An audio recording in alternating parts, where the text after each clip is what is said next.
Olá, meninos! No vídeo de hoje eu vou falar um pouquinho sobre um dos povos da Antiguidade Oriental, mais especificamente os persas. Nos vídeos seguintes a gente vai falar um pouquinho também dos hebreus e dos fenícios, tá bom? Primeira coisa que a gente precisa saber sobre os persas é aonde eles vivem. E eles vivem numa região próxima à Mesopotâmia, no Oriente Médio, que é algo que corresponde atualmente onde seria o Irã. É uma região desértica que não possui rios, portanto, os persas, quando do seu surgimento, têm uma dificuldade muito grande da própria sobrevivência. Portanto, eles vão fazer um processo de expansão para tentar compensar. O mapinha que você vê aí, o que está destacado em vermelho, onde está circulado Pérsia, Passárgada, é onde tem o surgimento desse povo. E toda essa área em amarelo é a área que os persas expandiram depois.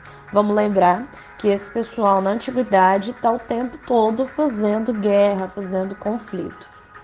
Bom, o processo de unificação dos persas, quando eles se tornam um país de fato, um império, é a partir do conflito entre um povo chamado Medos, esse é o nome mesmo, e os próprios persas, onde eles entram em guerra, os persas vencem, né, e se unificam, sendo que seu primeiro rei ele é o Ciro I, que vai formar esse império em 550 a.C. E aí, a partir do início do império dele, vai começar todo um processo de expansão pelo Oriente Médio. Ele vai ser conhecido por ser um governo tolerante com as práticas culturais dos outros povos, em que pese o fato de continuar esse processo de expansão. Outro governante importante do Império Persa é Dário I, que vai governar o território no seu auge, com a sua máxima extensão, como eu mostrei lá no mapinha anterior para vocês.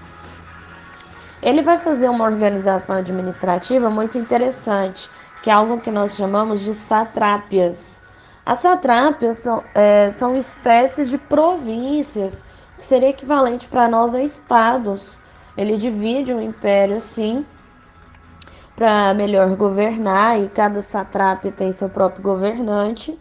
E além disso, ele tem uma série de inspetores itinerantes, que basicamente são o que a gente pode chamar de olhos e ouvidos do rei.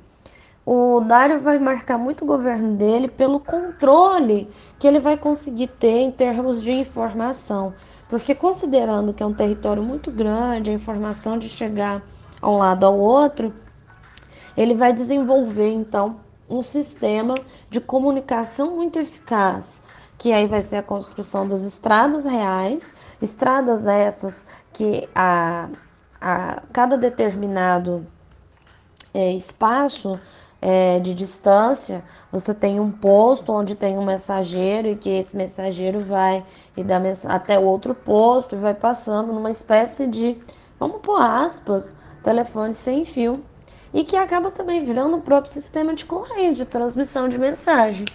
Então, se antes você tinha um viajante que ele sozinho levava mensagem e demorava um tempo enorme, com esses postos pelas estradas reais, em que você já tem mensageiros prontos para isso, o sistema de transmissão de informação era muito mais rápido, de modo que o Dário tinha um controle gigantesco sobre o que acontecia no Império.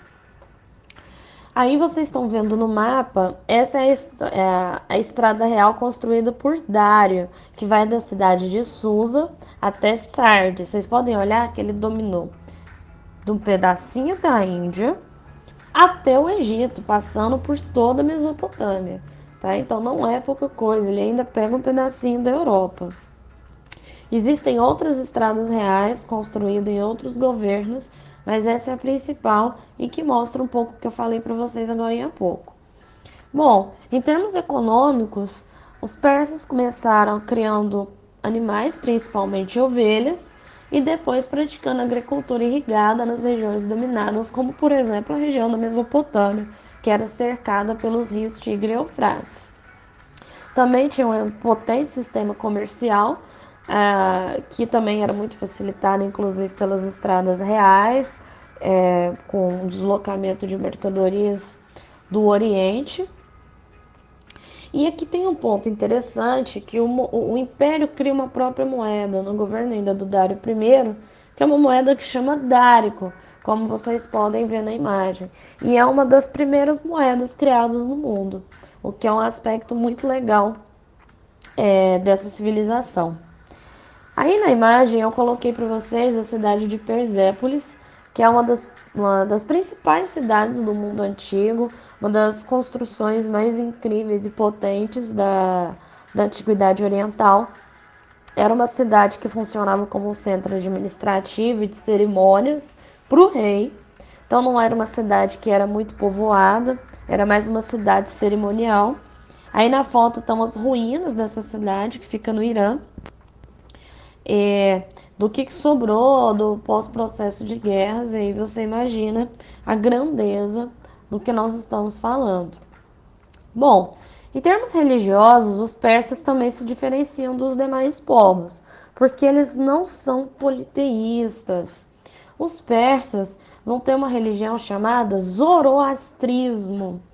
Esse zoroastrismo ele é baseado num dualismo religioso, onde há luta de duas forças, que seriam o equivalente a dois deuses, podemos dizer assim, que é Horus, que é algo relacionado ao bem, e Erimã, que é relacionado ao mal.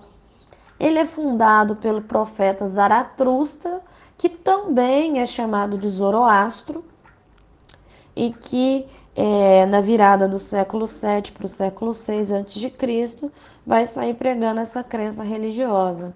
O livro sagrado Eusébio de Avesta dessa religião. E aí na imagem seguinte, ó, você tem o feroar, que é o principal símbolo religioso do zoroastrismo, que é uma representação da alma antes do nascimento e depois da morte. E uma coisa interessante do zoroastrismo é que ela apresenta algumas semelhanças com o cristianismo, o que leva alguns historiadores a dizer que o zoroastrismo serve de alguma medida de referência para alguns valores cristãos. O primeiro deles é a crença na imortalidade da alma, que, convenhamos, não era algo restrito aos seguidores do zoroastrismo. Você encontra essa crença nos povos da Mesopotâmia, do Egito, dentre outros. A vinda de um Messias Salvador, então a vinda de alguém de caráter divino que viesse salvar o povo de todas as mazelas que haviam naquele período. A ideia de ressurreição dos mortos, né? Então que uma pessoa que havia morrido, ela poderia voltar e renascer novamente, no mesmo corpo, inclusive. E a ideia de juízo final, que é o momento em que há julgamento, há um balanço do que você fez em vida, para o bem ou para o mal. Bom, como que esse império acabou?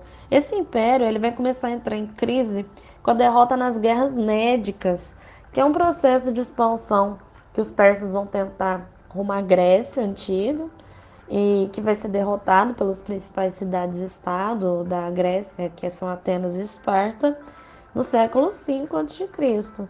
Tanto é que no século seguinte, o Império Persa é dominado pelo Alexandre o Grande do Império Macedônico em 330 a.C.